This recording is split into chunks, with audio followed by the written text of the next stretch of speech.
दोस्तों, इंसान की मौत के बाद उसके साथ क्या होता है? उसकी रूह आखिर कहां चली जाती है? ये एक ऐसा सवाल है जिसका जवाब आज तक किसी मरने वाले शख्स ने इस दुनिया में आकर किसी इंसान को नहीं बताया। लेकिन इंसान जब से इस दुनिया में आया, इस सवाल की जुस्तजू में रहा। इस वीडियो में हम मरने के बाद कयामत तक के हालात बयान करेंगे।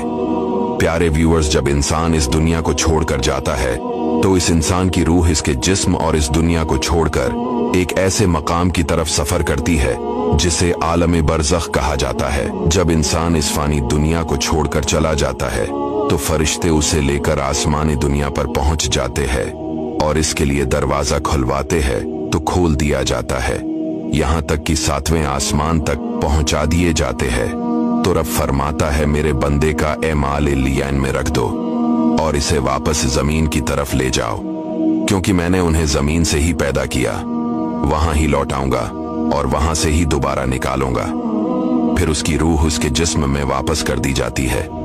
फिर कब्र में 2 फरिश्ते इसे बैठाते हैं और इसे 3 सवाल करते हैं, तेरा रब कौन, तेरा दीन क्या, और ये साहब जो तुम में भेजे गए कौन है। अगर मोमिन होगा पहले सवाल का जवाब देगा, मेरा रब अल्लाह है। दूसरे का जवाब देगा, मेरा दीन इस्लाम है। और तीसरे का जवाब देगा, ये अल्लाह के रसूल है।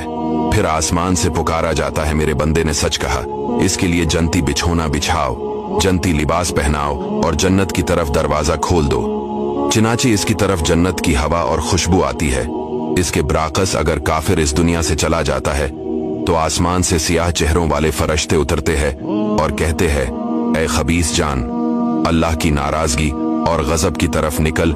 इसकी रूह इसके जिस्म में छिपती फिरती है। हजरत इजराइल इसकी रूह कब्ज करते हैं। फिर फरिश्ते इसे लेकर ऊपर की तरफ चढ़ते हैं तो फरिश्तों के जिस जमात के पास से भी गुजरते हैं वो पूछता है, ये खबीस रूह कौन है? फलां बिन फलां है।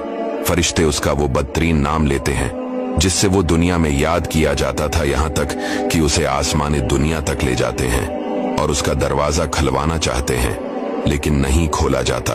बस इसकी रूह जिस्म में लौटाई जाती है। फिर 2 फरिश्ते उसको बिठाकर पूछते हैं, तेरा रब कौन है? वो कहता है, हाय मैं नहीं जानता। फिर पूछते हैं, तेरा दीन क्या है? वो कहता है, हाय मैं नहीं जानता। ये कौन साहब हैं जो तुम में भेजे गए? वो कहता है, हाय मैं नहीं जानता। तब आसमान से एक पुकारने वाला पुकारता है, ये झूठा है, इसके लिए आग का बिस्तर बिछाओ, इसे आग का लिबास पहनाओ और जहन्नम की तरफ दरवाजा खोल दो। बस इसे दोज़ख की गर्मी पहुंचती है और इसकी कब्र तंग कर दी जाती है, हत्ता कि उसकी पसलियां टूटकर एक दूसरे में प्यूस्त हो जाती हैं। फिर इसके पास एक बदशक्ल, बद लिबास, बदबूदार शख्स आकर कहता है, तुझे गम में डालने वाले अजाब की खुशखबरी हो, यही वो दिन है जिसका तुझसे वादा था। वो कहता है, तो कौन है? वो कहता है, मैं तेरा बड़ा अमल हूं। प्यारे व्यूअर्स, दुनिया और आखिरत के दरमियान एक और आलम है जिसको बरज़ख कहते हैं। मरने के बाद और कयामत से पहले तमाम इंसान और जिन्नात को इसमें हसब मरातिब रहना होता है और ये आलम इस दुनिया से बहुत बड़ा है। जब बरज़ख की जिंदगी खत्म हो जाएगी फिर क़यामत आ जाएगी। हजरत इसराफील अलैहिस्सलाम को सूर फूंकने का हुक्म होगा। शरू शरू इसकी आवाज बारीक और रफ्ता रफ्ता तेज हो जाएगी। लोग कान लगाकर इसकी आवाज सुनेंगे और बेहोश होकर गिर पड़ेंगे और मर जाएंगे। जमीन, पहाड़, सूरज, चांद, यहाँ तक कि हजरत इसराफील अलैहिस्सलाम और तमाम मलाइका फना हो जाएंगे। इस वक्त अल्लाह के सिवा कोई ना होगा। वो फरमाएगा, आज किसकी बादशाहत है, कहाँ है जब्बारीन, मगर है कौन?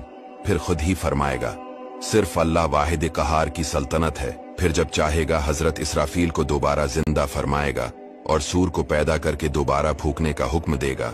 सूर फूंकते ही तमाम अव्वलीन और आखिरीन, मलाइका, इंसान, हैवानात, जिन्नात मौजूद हो जाएंगे। सबसे पहले हुजूर अलैहिस्सलाम अपने कब्र मुबारक से यूं बरामद होंगे कि दाहिने हाथ में सिद्दीक़ अकबर का हाथ और बाएं हाथ में फारूक आज़म का हाथ रदियल्लाहु ताला अन्हुम। फिर मक्का और मदीना के अतराफ में जितने भी मुसलमान दफन है सबको अपने हमराह लेकर मैदान हशर ले जाएंगे।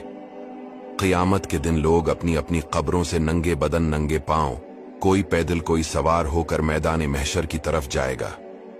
काफिर मुंह के बल मैदान महशर की तरफ जाएगा। फिर मैदान महशर में हिसाबु किताब शुरू हो जाएगा।